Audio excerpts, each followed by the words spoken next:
En Summa Herética no nos hacemos responsables por los comentarios emitidos por los invitados. Estos tienen libertad de expresar su punto de vista sin que los anfitriones del podcast tengan necesariamente que estar de acuerdo con ellos.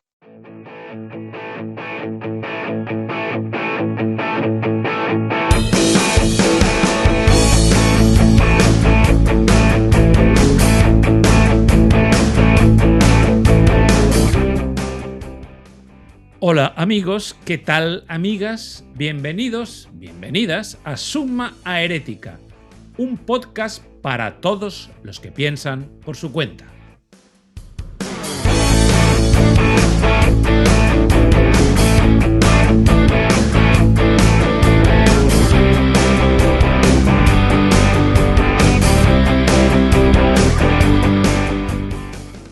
Hola querido hermano Pollux. ¿Qué tal, mi hermano divino? ¿Qué tal? Urri para los amigos. Hola, ¿qué tal, mi querido hermano? Genial, de maravilla. Aquí, no sé si se ve hoy haciéndole honor a mis amigos ticos. Pura vida. Pura vida, qué bonito. Sí, un lema estupendo. Como sabéis, Urri es la única persona en el mundo que hace rebotar perfectamente las M's en sus labios. ¿Vale? Lo hace perfecto. El Summa, yo no lo voy a intentar. Pero hoy quiero inaugurar una nueva sección, Urri, porque tenemos prisa. Tenemos un invitado de lujo que repite porque no nos hemos podido deshacer de él. Era necesario que repitiera. Sí, se ha quedado ya salimos de él. Se ha quedado ocupa, ¿vale? Y entonces antes de que venga la Guardia Civil, vamos a darle otra oportunidad. La sección de hoy, bueno, tiene este nombre, ¿eh? Y ahora, la sección efímera. Hoy, consejos que nadie nos ha pedido. Primer consejo. Habéis oído hablar todos de la gente que dice, en mi humilde opinión. Huid de esa gente como si tuviera la peste. En mi humilde opinión es la mejor manera de disfrazar una opinión arrogante. Yo prefiero un arrogante con estilo que un falso modesto. Cuando alguien dice, voy a opinar que sé de esto, y vosotros no, que sois unos mierdas, prefiero a esa persona, no, en mi humilde opinión, bueno. No, huid de los que dicen en mi humilde opinión. Segundo consejo, huid de los que dicen sal de tu zona de confort. ¿Para qué vas a salir de tu zona de confort si estás a gusto, si estás bien? Te dirán, no, salir de tu zona de confort es para que crezcas. Amigos, amigas, solo crecen los futbolistas. Vosotros no sois futbolistas. No habéis oído hablar, no es un futbolista que ha crecido mucho. ¿Por qué ha crecido mucho? Porque tiene hambre. No sé, con lo que ganan, ¿por qué tienen hambre? Están malnutridos los pobres. Bueno, ¿sois futbolistas? ¿A que no? Pues entonces, si estáis bien en vuestra zona de confort, quedaos ahí, que no pasa nada. Y así acaba una nueva sección efímera. Como comprenderás, Urri, esta sección es completamente prescindible, es totalmente asquerosa. Pero el título me encanta, consejos que nadie te pidió. Pasa mucho. No sé, cuando uno llega a un grupo de personas y uno dice, es que estoy resfriado. Uno dice, estoy resfriado y rápido contestan, tómate esto, bebe esto, haz esto. Sí. Uno no pidió ningún remedio para la gripe, uno solo dijo, estoy resfriado, pero rápido viene un consejo. Otro día, me gustaría que la alternáramos con una sección que se llamara que no pase un día sin que des tu opinión de mierda. También es importante, es lo que dices tú, la gente que da opiniones sin que nadie se las pida, como si fueran importantes, como si me importara tu opinión. Pero como decía San Harry Callahan, ese magnífico policía fascista y californiano, las opiniones son como los culos, todo el mundo tiene el suyo. Harry Callahan, Clint Eastwood, ¿vale? En las películas de Harry el Sucio. Qué maravillosa persona, el abuelito que todos deseáramos tener. Épica frase. Bien, ¿empezamos? ¿Nos callamos? Me callo. Empezamos. Ya que has venido, al menos di algo interesante.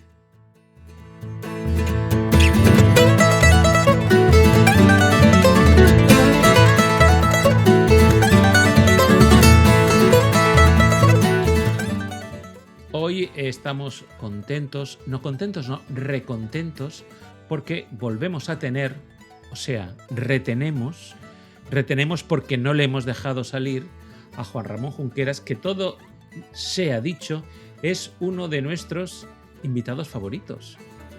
porque es de los que más ha venido al programa, junto con, bueno, otros más, ¿no? Pero Juan Ramón bueno, Juan Ramón casi que juega en casa, ¿vale? Está en su casa y por eso tiene el sublime deber de acabar el tema que nos trajo en el programa pasado, ¿vale? Y por eso te voy a pedir, Juan Ramón, que nos hagas un breve resumen de lo que dijiste la semana pasada y pasas al ataque.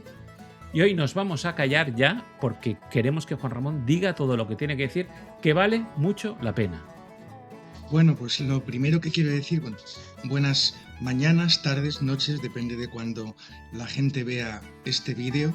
Lo primero que quiero decir, en mi humilde opinión, estoy muy contento de estar aquí. Muy bien. Bueno, terminamos aquí el episodio, que lo sacamos.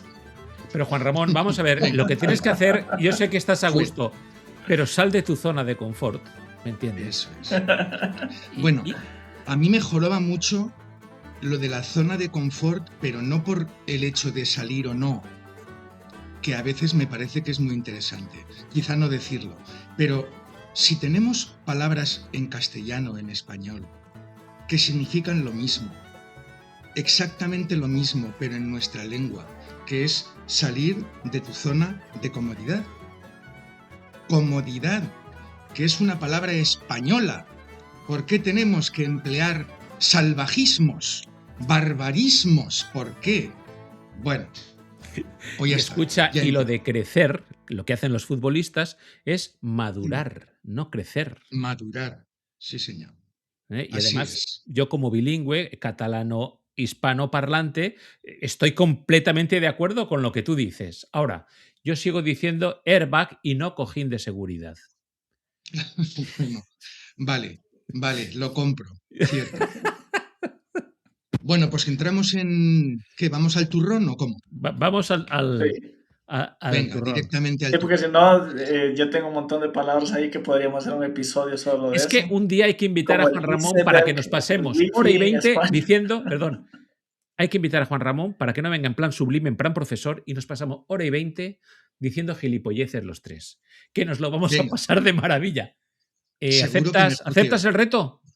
Claro que sí. Muy bien. Sí. Adelante. Si sabes cómo me pongo, ¿para qué me invitas? ¿Eh? Bueno, pues mirad, como esta es una segunda parte de una primera, evidentemente, lo primero que quiero hacer es repasar brevísimamente los puntos que tocamos la semana pasada o la vez pasada. Y lo resumo así. Primero, lo que no sabemos y lo que sí sabemos. Y lo que no sabemos es, por ejemplo, no sabemos por qué el hijo menor quiere marcharse de su casa. Claro, entiendo que quienes estáis viendo este podcast habéis visto la primera parte, porque si no estaréis mareándoos seguramente. Pero dejamos claro en la primera ocasión que no sabemos por qué el hijo quiere marcharse. La parábola empieza con el hijo ya queriendo marcharse, pero no sabemos el motivo. Perdón, Juan Ramón, buena aclaración la que hiciste. Para los que empezaron viendo este podcast en este episodio, váyanse a la temporada 5, episodio 1, que esta es la continuación de ese episodio, porque si no van a estar un poquito descolocados. No, es que seguramente no van a entender nada. Exacto. Posiblemente no lo entiendan ni viendo el primero, pero si no ven el primero, seguro que no entienden nada.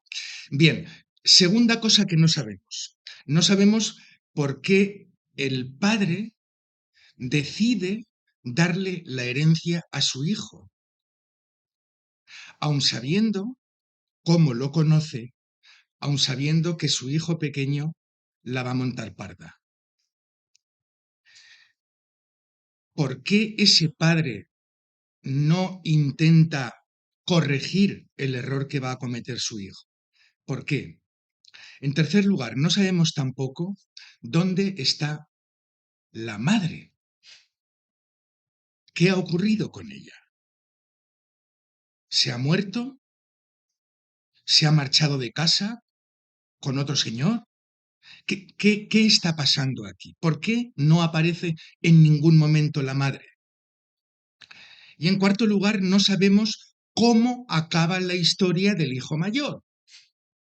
Así que en esta parábola hay prácticamente tantos no sabemos como sabemos. Y eso inquieta. Y eso está bien, que una parábola inquiete, porque nos obliga o nos empuja a querer saber más y a investigar los vericuetos que se han encontrado en esa extraña familia. Bueno, lo que sí sabemos es que el padre no puede hacer todo lo que quiere. Y evidentemente lo encontramos así. No es omnipotente. Ya decíamos la vez anterior que Pantocrator no significa todopoderoso, sino sostenedor de todo, que no es exactamente lo mismo. El padre demuestra la parábola que no puede impedir que el hijo se vaya, porque sabe que si intenta impedirlo, será la razón necesaria para no volver más a su casa. No lo puede todo este padre porque cuenta y respeta la libertad de su hijo. Pero sí podrá actuar el padre cuando el hijo libremente decida volver. Ese es el padre que encontramos en la parábola. En segundo lugar, ¿qué sabemos más? Hay veces que los creyentes, decíamos la semana pasada, que nos sentimos con el derecho de decir que no a Dios. Por aquí no, o por ahora no, como hace el hijo menor de la parábola. Y Dios respeta porque sabe que nada de lo que hiciera o de lo que dijera serviría para atarnos a la casa en contra de nuestra voluntad. Evidentemente, la parábola no alaba el rechazo del padre como tal, pero sí da una libertad para que todo vaya fluyendo hacia la vuelta del hijo, que es la única forma en que va a conseguir. Este proceso que se va construyendo a base de combinar libertades es lo que va a permitir que, en última instancia, el hijo pueda volver. En tercer lugar, ¿qué más sabemos? Sabemos que no es fácil volver cuando uno se ha ido. Uno tiende a dejarse llevar, a mantenerse a flote, mal que bien o bien que mal, y así no tener que regresar con la cabeza baja, teniendo que pedir perdón o supuestamente pensando que tiene que pedir perdón, quizá hacer una penitencia, quizá recibir un castigo. Cuando uno se va, es difícil volver. No es imposible, como muestra la parábola, pero es difícil dar el brazo a torcer. Y a veces hay gente que se desorienta completamente por no querer pasar quizá por el trance de la confesión, de la petición de perdón, antes que hacerlo. Bien, sabemos algo más. Conocemos el primer giro argumental de esta parábola, en esta historia. El hijo menor va quedándose ya en el extranjero después de haber banqueteado con todos sus amigos, y este es un gesto que no me gusta mucho hacer porque en imagen es obvio, pero a veces las ironías no se entienden. Bueno, por si acaso. El hijo banquetea, se gasta el dinero de la herencia del padre, se queda solo, hay un comerciante de cerdos o un ganadero que tiene una piara de cerdos, le ofrece pues poder trabajar en eso, lo cual para un judío es una auténtica humillación, tener que criar cerdos, animales impuros, etc. Y este hijo se va quedando más solo, tan solo que ni siquiera puede contar con los cerdos porque se le dice que no puede comer las algarrobas, que son para los cerdos. En fin, está en la más absoluta de las miserias, solo, de toda soledad, con una soledad ya autodestructiva, y se da cuenta de las malas decisiones que ha ido tomando por el camino. Pasamos ya a la continuación, hemos hecho el resumen, pasamos a la continuación de esta parábola. Vemos perdonadme, que estoy teniendo problemas. A ver. Ahora, así. Esto es. El chaval, al final, decide volver. Y decide volver no por una causa romántica, ni porque, bueno, al menos por lo que dice él en la parábola de Jesús, es por pura supervivencia, por pura necesidad. La parábola deja bien claro que da igual por qué el hijo vuelva, porque vuelve a la fuerza ahorcan, porque ya no puede aguantar más, porque se siente morir. Lo importante es que vuelva. Eso es lo que exprime la parábola. Pero fijaos que se plantea la vuelta como una mera transacción comercial. Yo trabajaré y él me pagará. Está convencido de que ha perdido el derecho a volver como familiar a la casa del padre, a considerarse hijo, y que a lo máximo a lo que podrá aspirar es a ser un jornalero más. Ya estará bien si lo consigue, piensa él. Así que este chaval se pone en camino. Y al final se produce la escena central de la parábola, una escena extraordinaria, que cuando la lees por primera vez lloras a moco tendido. Antes nos preguntábamos dónde estaba la madre. Yo decía, ¿muerta? ¿Ha huido como su hijo pequeño?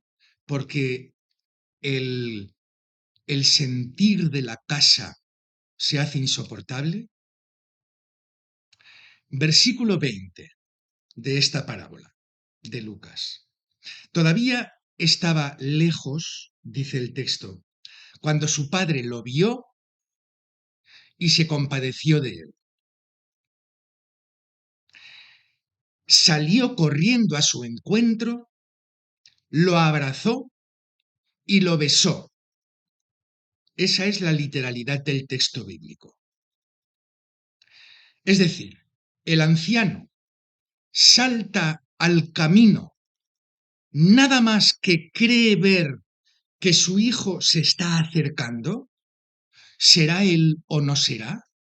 Bueno, dice la parábola que salía todos los días al camino, es decir, estaba acostumbrando a distinguir quizá los andares de su hijo, quizá el rostro, porque tiene ojo avizor, no creo. Salta al camino, ve de lejos a su hijo, corre hacia él. Esto es muy importante. Se echa a su cuello, lo besa, le cambia de ropa y le da de comer. Bien, yo puedo afirmar y afirmo que estos gestos, juntados en un par de frases, no describen en absoluto a un padre de los tiempos de Jesús en la Palestina de Jesús. Para nada. Esto es extrañísimo. Aquí hay, sin duda alguna, una intencionalidad de Jesús al meter en esta parábola todos estos gestos incómodos para un padre del siglo I en Palestina. Los varones de esa época y en ese sitio no suelen correr,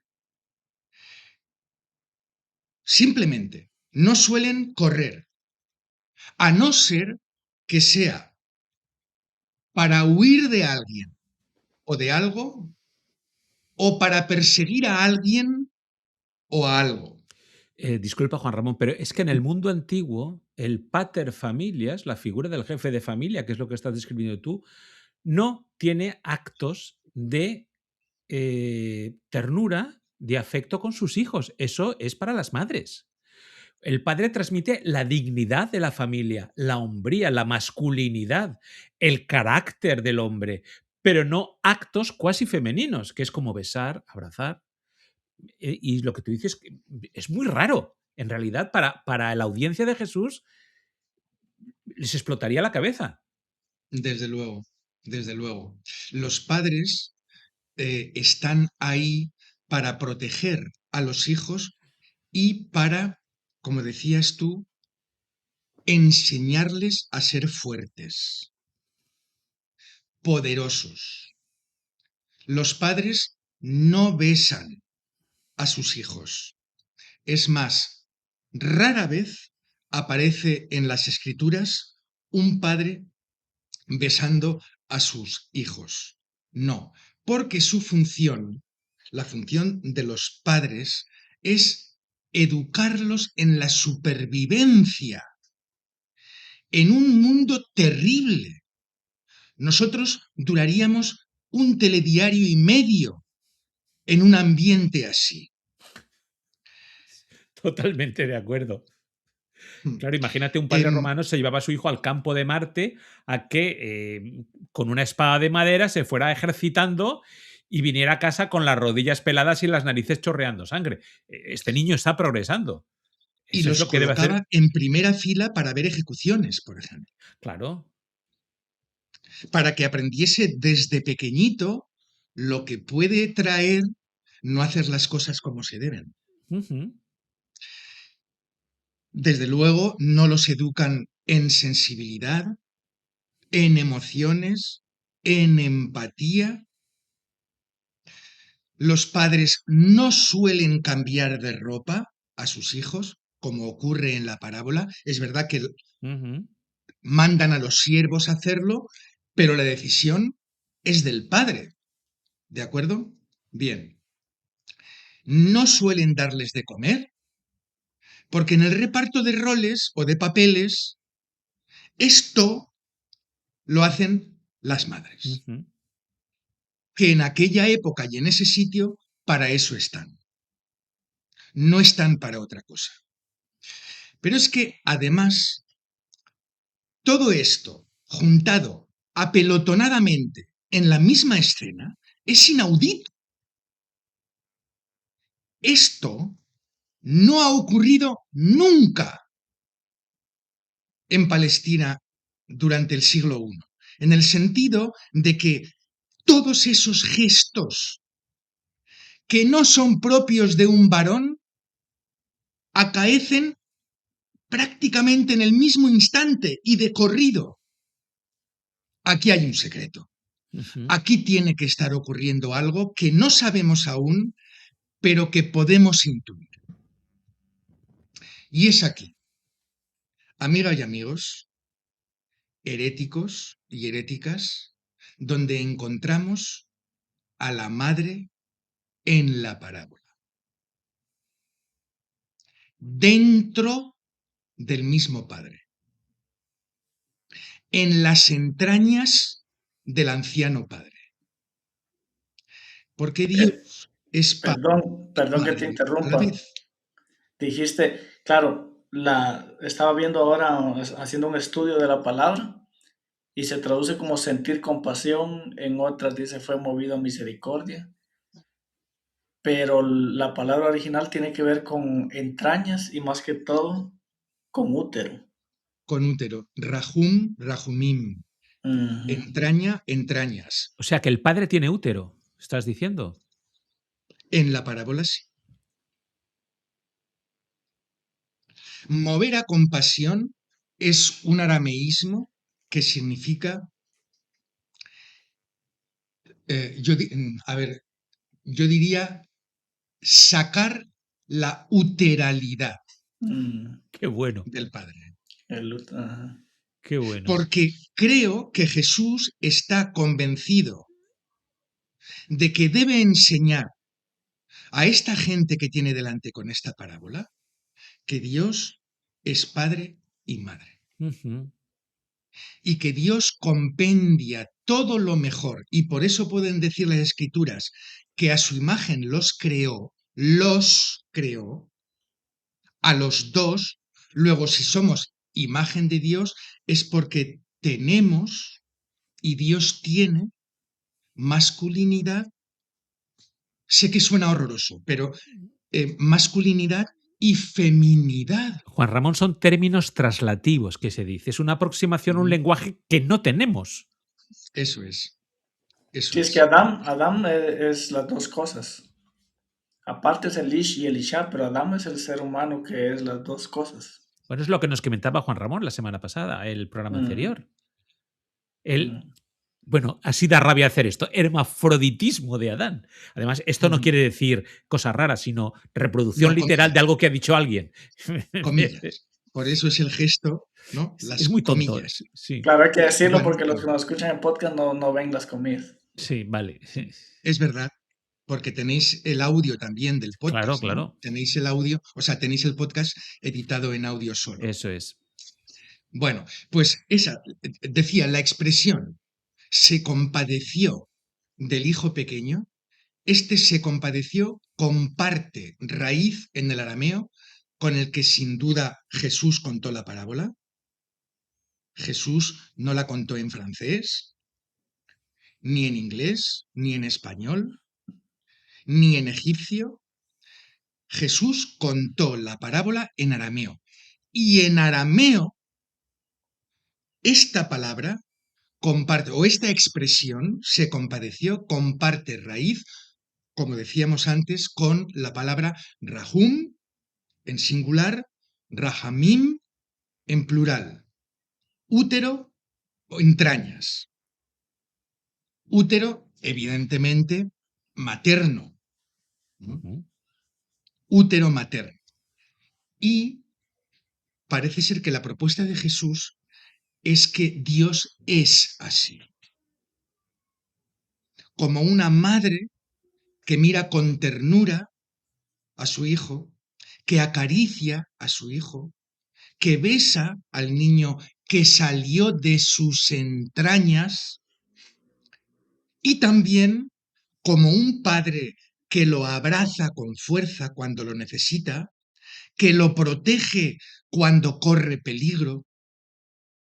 Y ahora os pediré, por favor, creo que es a Urri, que tenga preparadas las imágenes que os envié, ya sabéis, de zoom más largo, más distante, la segunda más todavía, es decir, más cerca, y la tercera Igual. más cerca.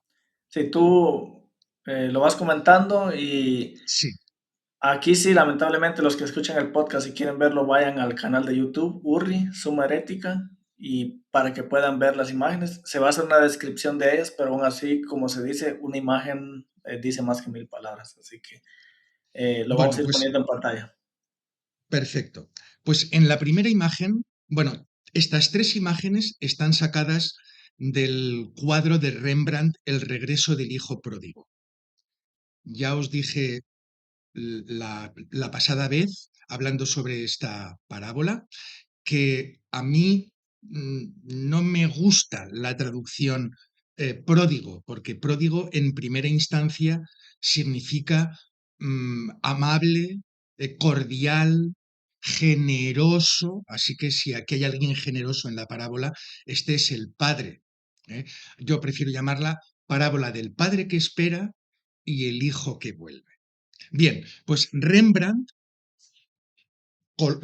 pintó este cuadro, imagino que ya están viéndolo en sus pantallas, y se ve en esta primera toma, después haremos zoom y lo veremos más de cerca, en esta primera toma se ve con una iluminación bestial, porque quiere poner Rembrandt el foco en estos dos personajes, el padre y el hijo que ha vuelto. Suponemos que algunos de los otros personajes son, muy probablemente el de la derecha del todo es el hijo mayor, el hijo que se ha quedado con el padre, y los otros tres, los sirvientes. Y ahí están todos los personajes de la parábola reunidos. Bien, vamos a acercarnos un poquito más al cuadro. En esta toma vemos a los dos personajes principales, el padre y el hijo. El hijo se ve absolutamente desarrapado. En la imagen anterior hemos visto las sandalias rotas, la túnica desvencijada, jirones de tela por encima del suelo. Bien, aquí lo que vemos es la parte corporal del hijo. Vemos sin duda alguna que el hijo ha vuelto con tiña porque tiene calvas en la cabeza. Vemos que hay zonas del cráneo que no tienen pelo, sucio, desasistido, se siente él al menos.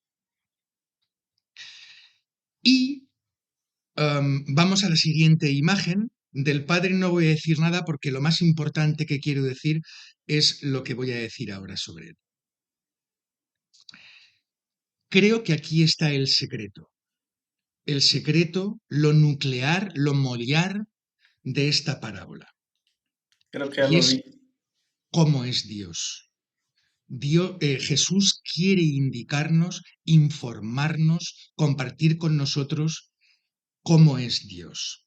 Bien, aquí tenemos las dos manos del Padre abrazando, acompañando a su Hijo, pero es muy extraño y también interesante que las manos parecen de distintas personas. La mano izquierda del Padre, nosotros la vemos en la derecha en el cuadro, es una mano ancha, con dedos fuertes, vemos las uñas descuidadas, rotas por el trabajo, la faena que puede darle la casa. Esto es la mano de un varón, sin duda alguna. Pero ¿qué vemos en la otra? En la mano derecha del Padre, nuestra izquierda, cuando vemos el cuadro. Vemos una mano fina,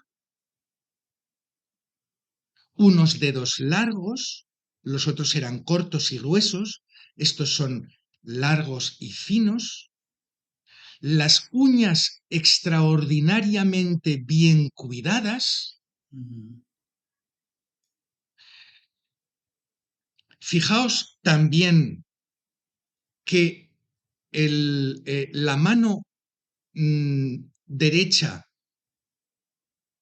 viéndolo nosotros,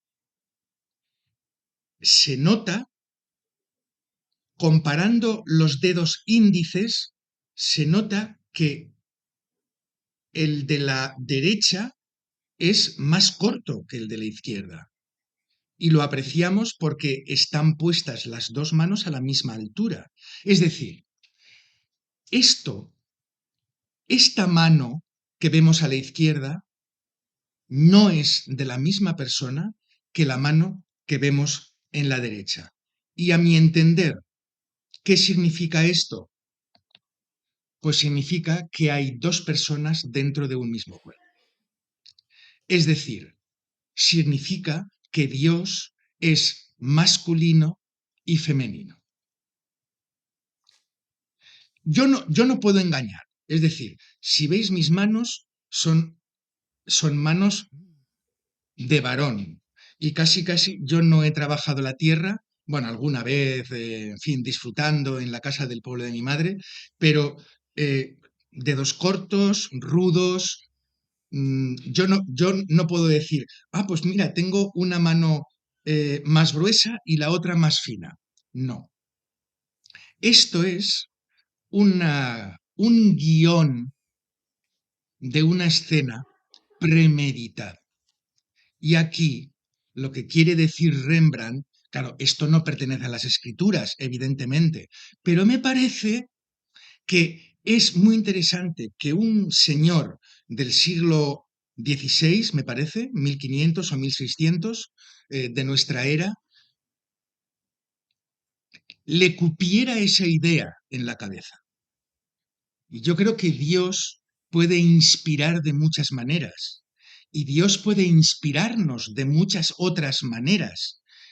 Y quizá una de ellas, para comprender la parábola del hijo que vuelve, del padre que espera, del padre esperante y del hijo que vuelve, quizá Dios pueda emplear este cuadro para llegar a una conclusión que, si bien está en lo profundo de la parábola, porque esos gestos, hemos expresado, esos gestos que ha hecho el padre cuando ve a su hijo volver, no son propios de varón, sino de mujer, pero describir eso en un cuadro tan potente como este, como es el de Rembrandt, creo que es un hallazgo y que puede ser inspirador. Después de esta escena, por favor, interrumpidme cuando queráis. Ya sabéis que aquí libertad Sí, quería absoluta. decir, está genial ese cuadro. De hecho, un brazo también es más grueso que el otro. Y algo que me llama la atención también es de que el hijo no está recostado sobre el pecho, sino sobre el vientre de la persona, que es como algo que hacen los niños mucho con las madres cuando se acercan y ponen su cabecita sobre el vientre de las madres. Y uno es más del pecho. Y una cosa que quería decir yo también es esto se le dice siempre, el dominio del claroscuro de Rembrandt, como las figuras, como emergen de la oscuridad, ¿vale? El dominio. Y además es una pintura muy de escuela protestante. Sí. Las escuelas protestantes son muy, ¿cómo te diría? Muy trágicas, muy dramáticas, muy intensas. En cambio, las escuelas flamencas, católicas, dibujan las tres gracias, señoras celulíticas, gordas, hermosas, que da gloria verlas, figuras mitológicas, pero los pintores protestantes son más tristes. La Europa protestante es más triste. No quiero ahora citar a Karl Weber, pero quizá por eso ahora son más ricos, no lo sé. ¿Vale? Pero es una pintura muy protestante, la de Rembrandt. Sí. Y fíjate qué curioso que la escuela protestante acaba por dominar a la perfección el claro oscuro, siendo que quien, no vamos a decir lo inventa, pero sí lo pone de moda, fue Caravaggio, que era un católico. Que era católico, O sea, exacto. en ese sentido, el protestantismo le pasa por la derecha al catolicismo, ¿no? El implementador del claroscuro. Pero es que esta parábola necesita eso. Necesita el claroscuro. Y Rembrandt lo sabía. ¿Por qué? Porque está marcando una dicotomía y además un contraste extraordinario. No se espera, es como un final sorprendente. No se espera que aquí, y aquí no vamos a ser maniqueos, no hay ni hijo bueno ni hijo malo. Los dos son, en fin, para echarles de comer aparte. Uno por una cosa y el otro por la otra. Pero sí es verdad que el pintor quiere destacar qué es lo importante aquí. Lo más importante, si recordáis la primera toma, lo más importante es el foco en el padre y el hijo. Y después tiramos a la derecha para ver al hijo mayor, pero con menos luz. Hay luz, pero es menor. Y cuando se va hacia los siervos, va desapareciendo la luz. Entonces, eso lo da el claroscuro. Y repito, creo que Rembrandt entendió a la perfección que esta dicotomía es la que tenía que plantear en su cuadro para dar el mensaje que él o había sido inspirado o le habían contado. Mira, igual en la interpretación de esta, no lo sé, pero luego está claro que está hecho a posta, porque además añade muchísimo dramatismo el claroscuro. Yo es que soy, en fin, un obseso de la historia de la pintura, ¿no? Entonces, pues me lo he currado bastante y no quiero dar el palo ahora a la gente pues que igual no le interesa esto. Bien, sigo. El hijo, después de que el padre le ha dicho, oye, vete a la porra, he estado sufriendo por ti una auténtica barbaridad y ahora me vienes, yo que he salido todos los días al camino para intentar encontrarte o para esperarte en el camino, y ahora vas y me dices que quieres ser mi jornalero.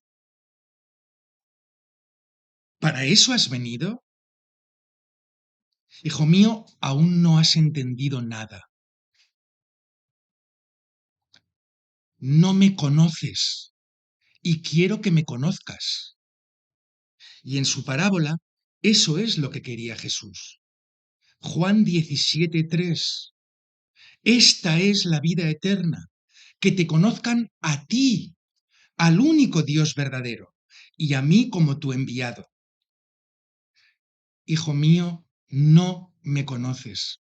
Tienes que aprender aún mucho de mí. Tanto tiempo viviendo en mi casa, en nuestra casa, y parezco un extraño para ti. No, no vas a ser mi jornalero. Tú has echado tu perorrata, pero yo no voy a hablar, voy a actuar. Ese padre que constata que su hijo no lo conoce en absoluto, pero no puede, no soporta el padre seguir oyendo lo que está diciendo su hijo, porque vuelven a revolvérsele las entrañas. Y tiene tanta prisa este padre, porque el chaval entienda que está perdonado,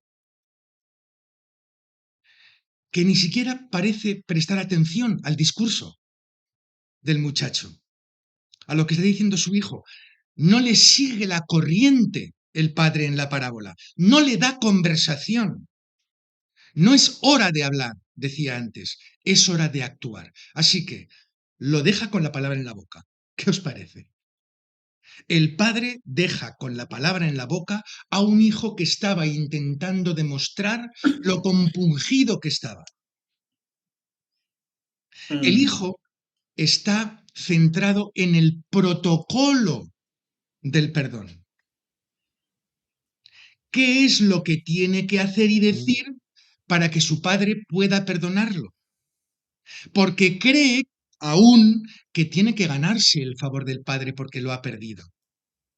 Examen de conciencia, confesión de los pecados, propósito de enmienda y cumplir la penitencia. En el catecismo, estos 4 requisitos me enseñaron a mí para poder llegar al perdón de Dios.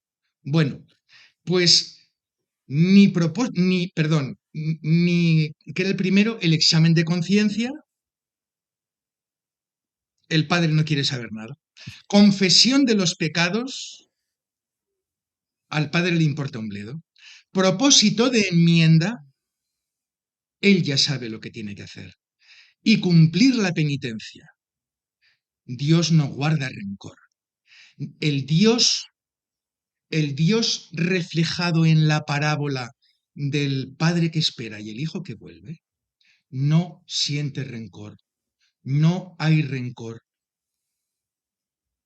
Y aunque el hijo pequeño haya repetido a la perfección lo que ya pensó con los cerdos en el corral, en la piara, él se había preparado el discurso a la perfección para intentar tocar el corazón del Padre y que al menos lo tuviese como jornalero.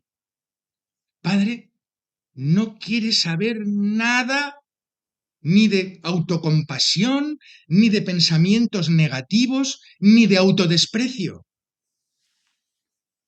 Sabe que ahondar en la herida no sirve de nada bueno, porque su hijo puede volver a pensar que no es digno de su amor y que necesita hacer todo lo que pensaba para recuperar el afecto de su padre.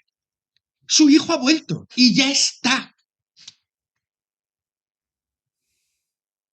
Y eso es importantísimo. Y esto reconstruye o deconstruye la imagen que tenemos del perdón de Dios. Y es fabuloso. Sí. Y es esencial. Y es la columna vertebral de esta parábola. Y es tema central en la vida del cristianismo, creo yo. En el cristianismo es tema central porque de una u otra manera se sigue vendiendo, predicando ese perdón condicional. No hay perdón incondicional. Siempre hay una condición, el arrepentirse, el algo. Pero tanto en esa parábola que mencionaste como en otras historias de Jesús, es interesante ver que en toda la Biblia, incluso sus discípulos y los demás libros del Nuevo Testamento, es como que no le han entendido a Jesús cómo funciona el tema del perdón, porque leemos textos como arrepiéntanse y bautícense y obtendrán perdón de pecados, pero en las historias de Jesús, alguien llegaba y Jesús decía, tus pecados te son perdonados, pero si leemos, esa persona no llegó arrepentida. Busquen todas las historias donde Jesús reparte perdón o da perdón.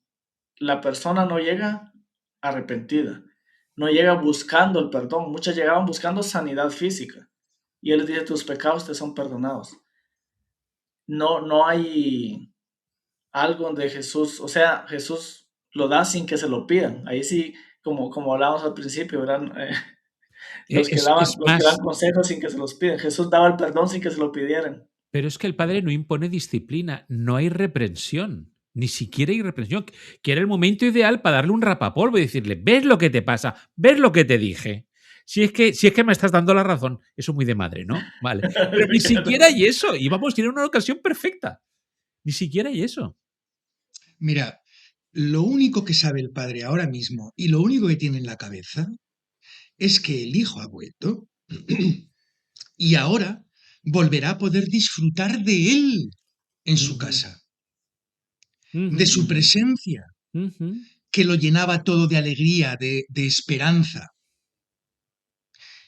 Y el Hijo, ese perdón del Padre, el Hijo no sabe, no comprende que se había producido en el mismo momento en que dio la espalda y se echó al camino. Ese hijo en ese momento ya estaba perdonado. ¿Cuál era el problema? Que él no lo creía. ¿Cuál era el problema? Que pensaba que esa casa era una cárcel y no podía disfrutar de ese perdón que ya había ocurrido desde el momento en el que le dio la espalda. No podía disfrutar porque no se estaba conectando con la fuente, que era su padre. Su padre el que le podía mostrar, evidentemente, que no estaba enfadado y que lo había perdonado desde el principio. Ahora que ha vuelto, el hijo, además de haber sido perdonado, por supuesto, desde hace mucho tiempo, podrá sentirse perdonado. Y eso era Qué bueno vital. eso. Claro, porque si el padre lo ha perdonado y el hijo no vuelve, no hubiera sabido nunca Ujú. que lo había perdonado. Es un gran mensaje para ahora. Las personas no deben de buscar el perdón, deben de enterarse que ya fueron perdonadas. Por lo tanto, vivir así, que hay una gran diferencia. O sea, muchos no saben que han sido perdonados. O sea, que entre Dios y ellos está todo bien. Y lo más hermoso es que lo que transforma no es la vara, sino el amor, la fuerza más poderosa para guiar a los jóvenes, a los niños y a las personas, a los adultos, es el amor, no la vara, no la reprensión, no la disciplina. Lo que verdaderamente hace a ese chico comprender que estaba desviado es el amor de su padre. Y porque la disciplina con los jóvenes no sirve nunca. Lo digo porque yo he sido padre 2 veces, un chico y una chica, lo sigo siendo. Y lo que transforma a los jóvenes es el abrazo, el amor, la comprensión, la paciencia. El dedito así no sirve para nada. No sé si habéis leído, seguro que sí, El pequeño Nicolás, ¿vale? Los libritos del pequeño Nicolás, hay una escena, Bueno, son sí. libros de principios de los 60, donde se van todos los niños a una colonia de verano, ¿vale? Y están en el tren, en la estación en París. Y todos los papás, absolutamente todos los papás en el andén, están con el dedito así y todos los nenes asomados. Y una fila enorme de padres haciéndolo así. Pórtate bien, no sé qué, abrígate, come bien, no sé qué, pim, pim, el dedito.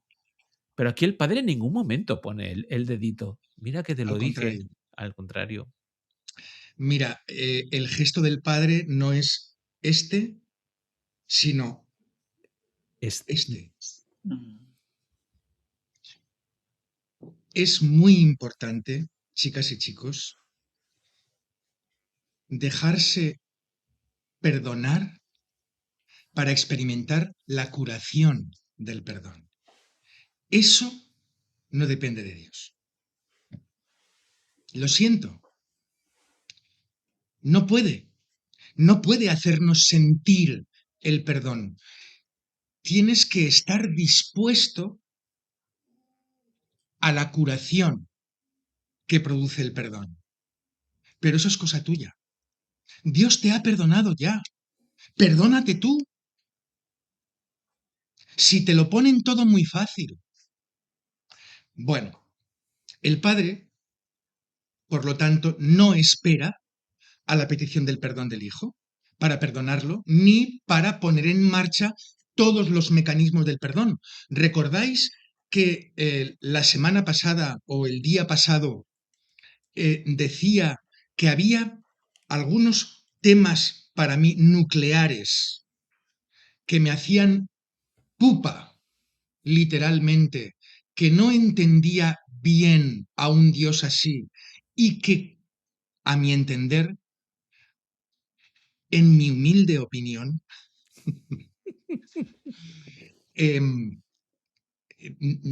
me hacían daño? Y os decía que uno de ellos era la imagen que tenemos de Dios. Eso es de vital importancia, amigas y amigos. Sin pasar la imagen que nos han dado de Dios por el filtro de Jesús, no nos vale nada de lo que nos cuenten. Qué gran verdad. Tenemos que pasar por el filtro de Jesús esas imágenes terribles, asquerosas que nos hemos hecho sobre Dios. Si pasan por el filtro de Jesús, convenientes. Si no pasan, se apartan. No digo que se tiren, porque quizá puedas profundizar más y rescatar alguna de ellas. Pero el filtro de Jesús. Totalmente de acuerdo. Nos enseña esta parábola que el Hijo no necesitaba humillarse ante el Padre para provocar su perdón. El Padre no lo quiere a sus pies, sino de pie, dignificado por su amor. Dios no es como el águila a quien le hace falta que su cría le picotee el pico en el nido para regurgitar la comida. Dios no es así. A Dios no le hace falta que le provoquemos el perdón, de ninguna forma.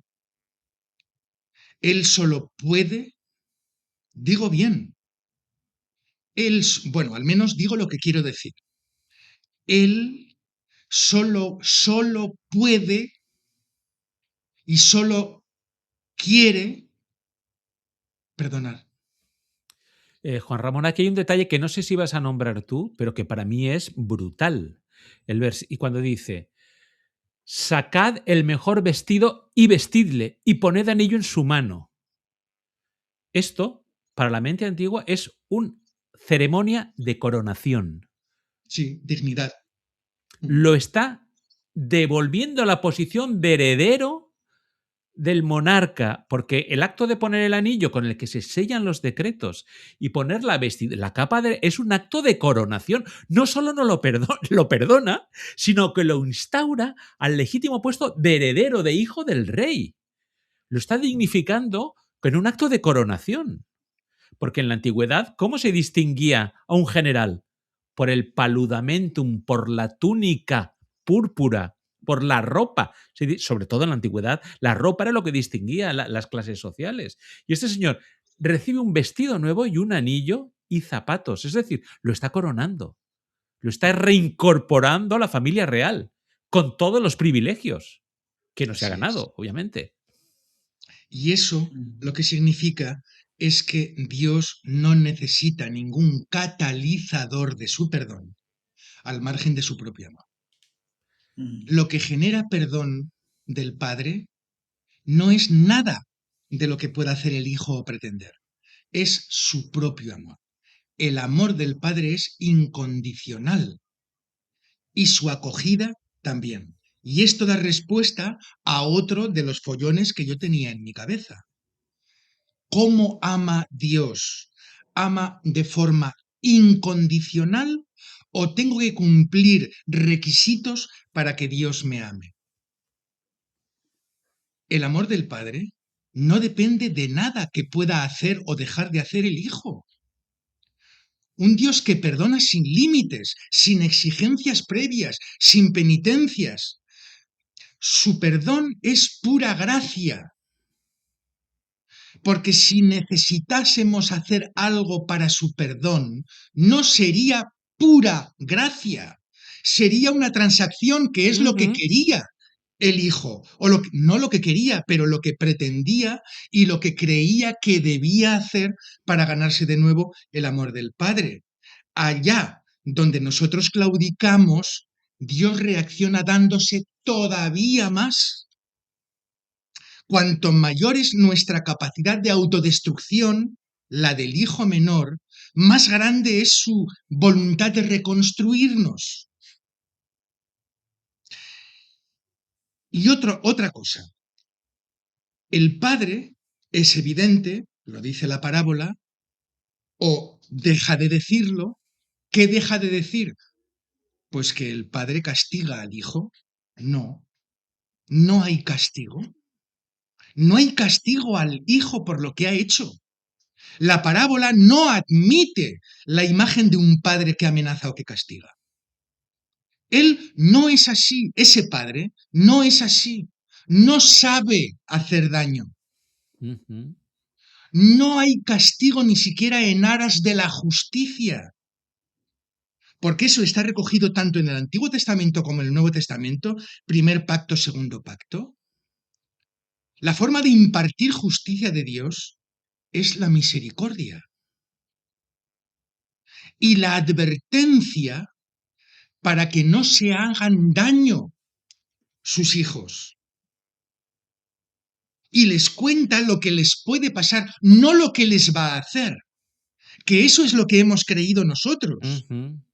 Que Dios está diciéndonos en el primer pacto y en el segundo pacto qué es lo que va a hacer Él si no son justos. En la parábola no es así. La única justicia que busca el Padre, su única reivindicación es tener de nuevo a su Hijo consigo. Dios lo que quiere es curar, no infligir más daño. Es decir, la justicia de Dios no es castigo, sino restauración. Correcto. De hecho, eso es el significado de la palabra tzedaká en hebreo. Justicia y misericordia son las dos. Que es restitución. O sea, del original se desvió, se corrompió. Entonces, tzedaká es volverlo al original. Ese sería como el significado de justicia. Rehabilitar. Es como un hijo drogadicto. La madre y el padre no quieren escuchar nada que no sea rehabilitar. Colocar a ese muchacho o a esa muchacha en el estadio anterior a la caída o a su caída en la droga, por ejemplo. Otra cosa más. Ahora sí que estamos desanudando todos los pensamientos que yo había expresado la vez anterior. El padre no necesita que el hijo pague por lo que ha hecho.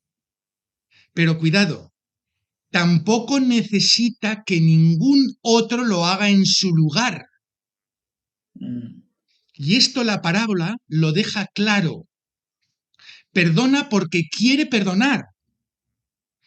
Y ahora puede manifestar su perdón al haber vuelto el hijo. Dios no necesita reivindicar su honor mancillado, ni justificar ante otra gente su perdón gratuito. El ternero cebado se mata para festejar. Y lo dice clarísimamente Jesús en la parábola. Sí. No se mata para de forma expiatoria, para que no tenga que morir su hijo, mata al ternero cebado. No como sustituto. No. Exacto. La teoría de las instituciones es terrible.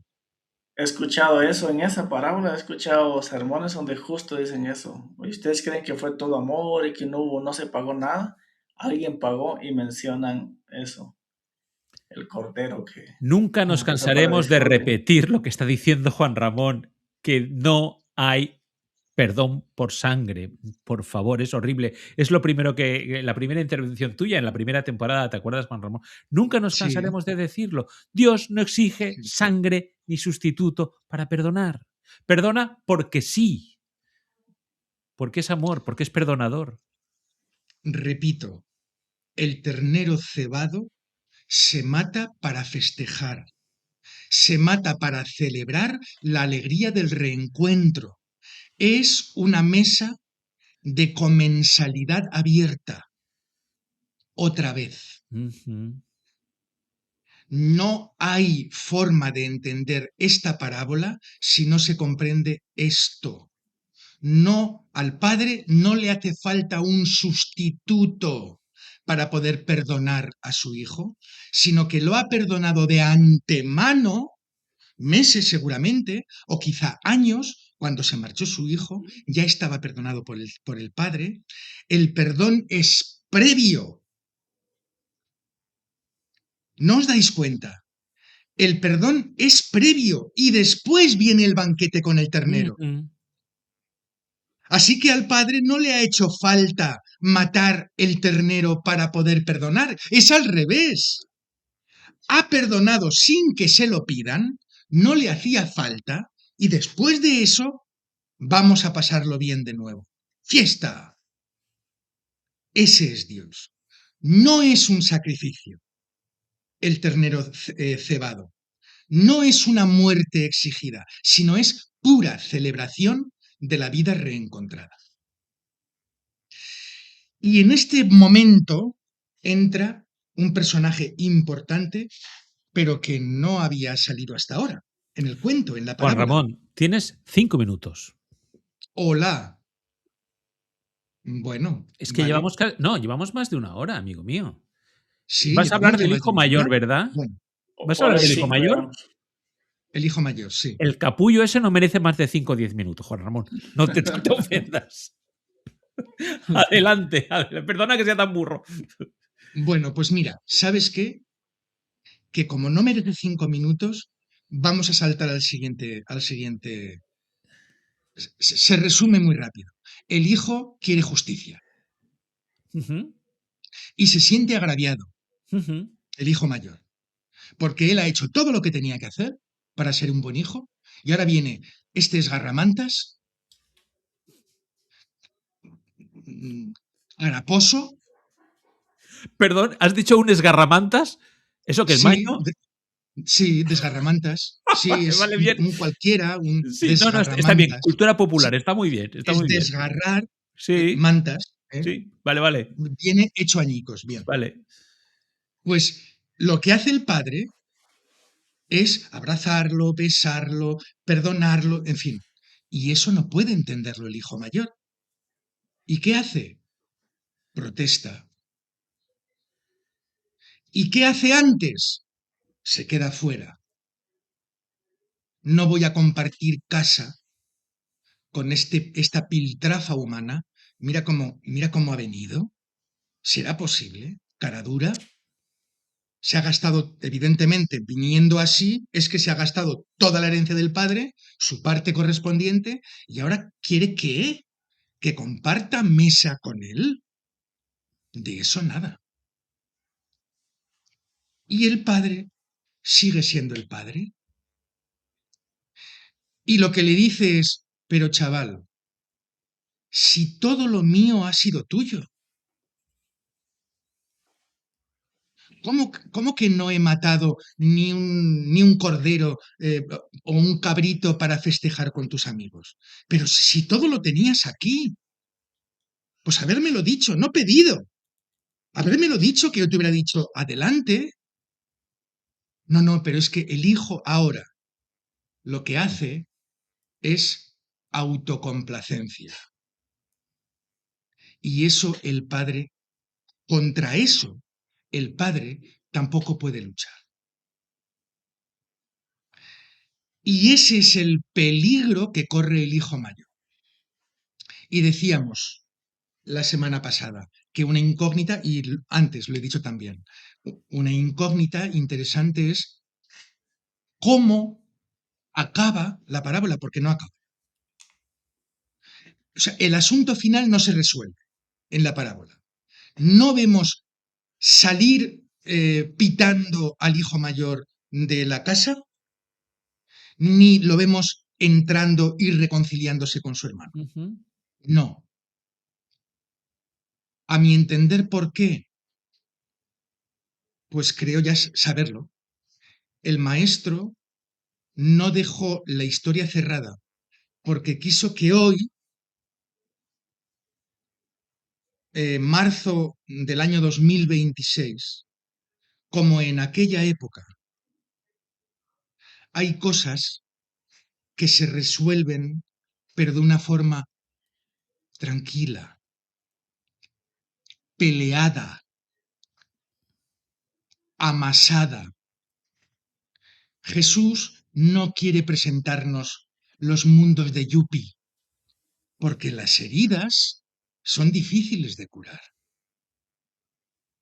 Entonces Jesús deja la parábola en suspenso para que nos la apliquemos a nosotros y decidamos quién somos en la parábola o qué queremos ser en la parábola, ¿Qué pretendemos del padre de la parábola? ¿Qué hay dentro del padre de la parábola? Que está la madre de forma soterrada. ¿Entraremos a la fiesta? ¿O como el hermano mayor nos quedaremos fuera por ahora? Yo estoy seguro que con ese padre, el hijo mayor tuvo que entrar en la fiesta. Porque no se puede tener mejor padre. Ese hijo mayor no se puede buscar otro padre mejor. El mejor es el que tiene dentro de la casa y tendrá que aprender, él sí, a amoldarse a un esquema familiar regido por el amor y no por la justicia siendo justiciero. Concluyo. ¿Qué ha venido entonces a contarnos la parábola? ¿Cuál es el mensaje central? Ese que Jesús pretendía que la gente no olvidase nunca al marcharse de casa, al marcharse a casa, cada uno a su casa. Aquí todo trata de humanidad y de Dios como Padre bueno y solo bueno. Trata también de miseria y de compasión. Trata de equivocación y de perdón, que llamar de pecado y de perdón, me da igual, yo prefiero equivocación. Cerrando un círculo de amor incondicional, extremo y eterno. Repito, amor incondicional, extremo, que no podemos comprender, ni jamás seríamos capaces nosotros, y eterno. Dios es un ser que ama de forma tan extrema que solo hay una manera de no sentir su amor, y es no querer sentirlo. Y ya está. Y Él seguirá amando, pero nosotros no nos enteraremos. Esta historia va de la diversidad de experiencias humanas, soledad y amor, pena y alegría, resentimiento y gratitud, guerra y paz interiores, y va también del Dios que nos acompaña en el medio mismo de esas experiencias, de lo duradero más allá de lo pasajero, de lo eterno más allá de lo temporal, del amor perfecto más allá de los miedos que nos paralizan y de las soflamas religiosas de infiernos y de castigos. Pero ¿quién necesita un Dios así? Yo desde luego no. Esta parábola de Jesús nos enseña que es muy peligroso marcharse de la casa del Padre, pero que hay vuelta, porque Dios bendice y solo bendice, y vela y solo vela, y lo más maravilloso de todo es que solo sabe hacer eso. Y no me vengan ustedes con que, hombre, sí, eso, pero más cosas. Justicia. No, pero Juan Ramón, es porque Dios es amor, pero también es justo. Eso es. ¿Tú sabes las veces que he escuchado y me han dicho pastores y clérigos y curas, Dios es amor, pero también es justo? Y el hijo mayor representa de alguna manera la religión tradicional, la religión basada en la retribución, en el Dios premia las buenas conductas y castiga a los malvados. Y eso es el pilar sobre las que se asientan todas las religiones. Y como yo no puedo ser bueno porque he pecado, tengo un sustituto cuya sangre me hace bueno a los ojos de Dios. Eso es la religión cristiana.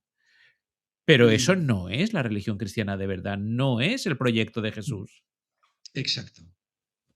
Eso es. Y eso lo creo tanto y tan fuerte porque necesito creerlo así y necesito creer así que yo jamás digo que Dios te bendiga, por ejemplo. Yo, si digo algo, digo, Dios te bendice. ¿Por qué estoy tan seguro? Porque de lo que estoy seguro es de que Dios solo sabe hacer eso. Y hasta aquí. Sin palabras. Sí. Juan Ramón, ¿sabes cuál es y da para mucho todavía. Es que yo creo que si hiciéramos tabula rasa y empezáramos otra vez a hablar de la parábola del hijo pródigo, podríamos sacar ideas completamente nuevas y seguir así indefinidamente. Tiene una riqueza esta parábola monstruosa, tremenda. Es la parábola infinita. Uh-huh. Sí, así es. Y fíjate qué regalo, voy a ponerme un poco, no sé, yo creo que fue un regalo para mí de parte de Dios, el comprender así esta parábola. Y creo que fue un regalo porque yo me estaba perdiendo. Me refiero, me estaba desorientando, porque había tantas cosas en el Dios que me habían predicado que no me servían, al contrario, me dañaban, que recibir este aire fresco, este oxígeno de una comprensión así, de la parábola del padre que espera y el hijo que vuelve, es esa parábola, cuando decidí hace unos 5 o 6 años ponérmela entre pecho y espalda y analizar hasta la última frase y la última letra, eso me salvó. Y sobre todo, Juan Ramón, yo creo que los que somos padres tenemos un plus a la hora de comprender esta parábola. Creo que la experiencia nos hace entender mejor el significado de la parábola. Tú eres padre de 3 hijos, en este caso, ¿no? 3. Y mayorcitos. Urri es padre de 2 hijos pequeños y yo soy padre de un hijo y de una hija, los 2 mayores, independizados. Y creo que eso nos ayuda a comprender mejor lo que significa el amor de un padre. Señores, ponemos un poco de musiquita para que nos digan que hablamos demasiado y nos despedimos, ¿vale? Hoy versión express. Dale.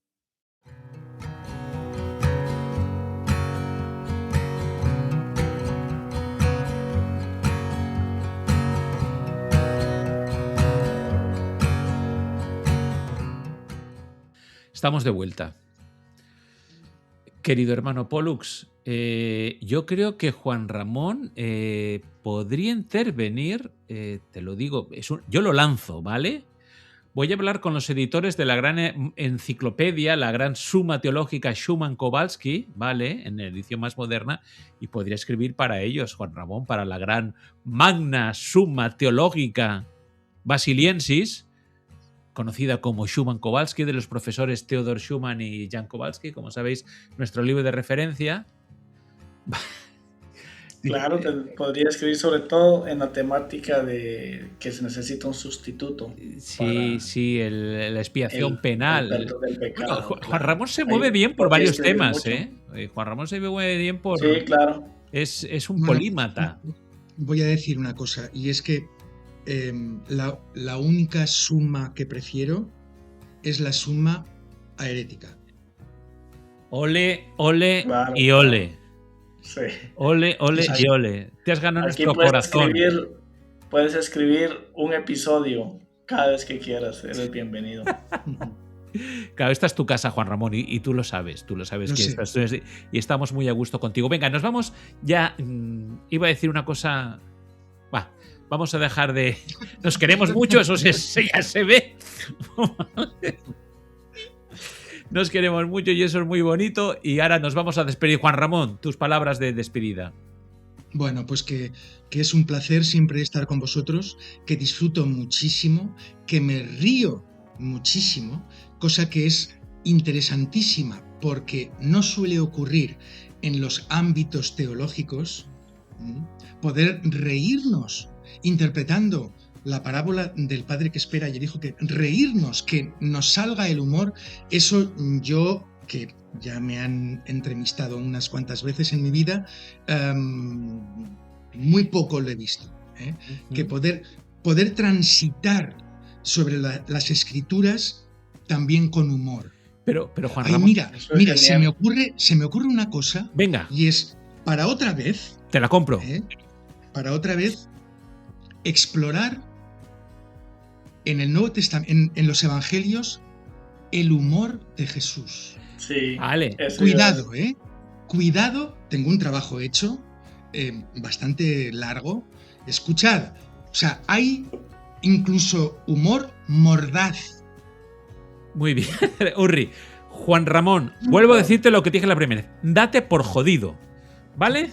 O sea, quedas convocado públicamente la próxima vez que vengas. Ahora, claro, luego está, ¿te acordáis el libro de la rosa? El nombre de la rosa, de Humberto Eco, Jorge de Toledo, el que decía que la risa animalizaba a las personas, que Jesús no rió nunca. Pero, Juan Ramón, ¿tú te imaginas estar en presencia del maestro y no reír? Es imposible, pero con risa floja. Estar en presencia del maestro debe ser espectacular, de risa, todo fluye, hay amor, hay alegría, hay risa, hay broma. Yo estoy completamente seguro. Tenemos que hacer un episodio de eso.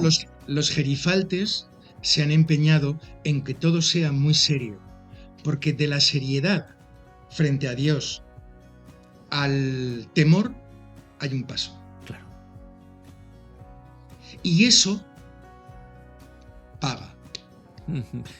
Eso paga las facturas de muchos templos, iglesias. Así es. Un día tenemos que hablar del concepto de santidad, ¿vale? Santidad como adhesión a la doctrina. Este es un tema que me interesa mucho también. Santidad versus cristianismo eudaimónico. Es muy bonita la diferencia.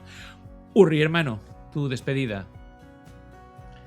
Nada, estuvo bastante interesante, muchas gracias. Y queridos amigos de Suma Herética, espero que comenten y propongan temas también. Ya Juan Ramón propuso el tema del humor en el Nuevo Testamento, de Jesús sobre todo, como Jesús era una persona de mucho ambiente, de alegría.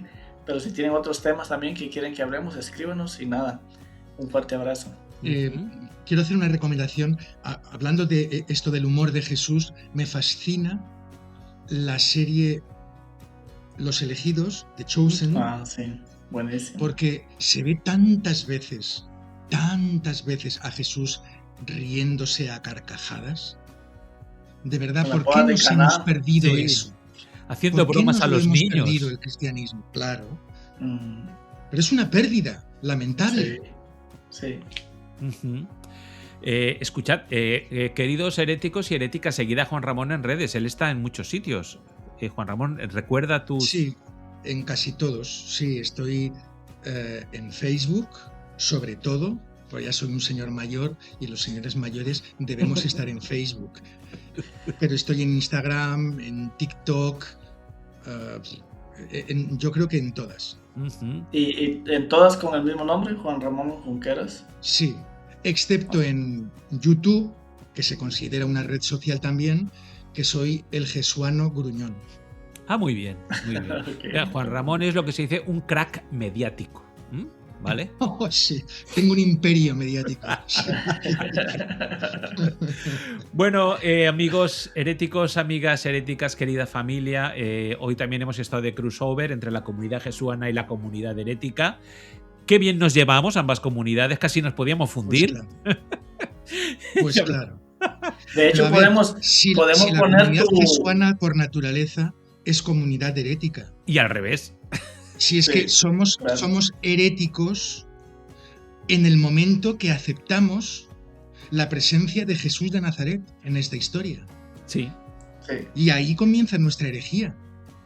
Así que, ¿cómo no vamos a hacer crossover? Muy bien. Juan Ramón, si quieres que este episodio y el anterior aparezcan en tu canal de YouTube, ahora es posible en YouTube. Tú me dices, eso ya lo hacemos después, detrás de cámara me escribes. Y si es así, ya yo te digo cómo le hacemos para que aparezca también en tu canal. Vale, muy bien. Muy bien, pues os lo agradezco muchísimo a los dos. No, te agradecemos nosotros a ti, tu presencia, lo bien que lo hemos pasado, cuánto hemos divertido. Sí, ¿por qué? Nos hemos divertido y disfrutado mucho. Pues claro que sí. Hablando del Maestro, de Jesús, y nos vemos en el próximo programa de Suma Herética. En mi humilde opinión.